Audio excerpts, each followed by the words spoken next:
అరే అందరూ Naruto Naruto అని పిచ్చోళ్ళ బొమ్మలు చూస్తారేంటి? అంత అలా ఏముందిరా అందులో? ఏముందా?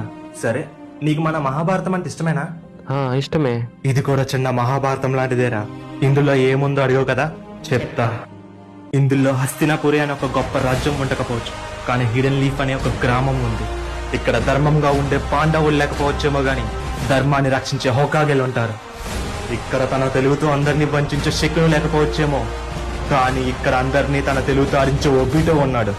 ఇక్కడ మహామహితాత్మ భీష్మ పితామహ లేకపోవచ్చు, కానీ ఇక్కడ లెజెండరీ సానిన్ అని పిలువబడే మాస్టర్ జరాయా ఉన్నాడు.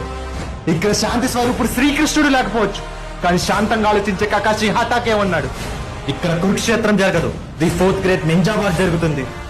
చివరిగా ఇక్కడ ధర్మాన్ని కాపాడడానికి శ్రీకృష్ణుడితో పాటు అర్జునుడు లేకపోవచ్చు, కానీ ధర్మ మార్గంలో నడిచే నామికాజెమినాతో కొడుకు ఉజుమాకి మరుతో ఉన్నాడు.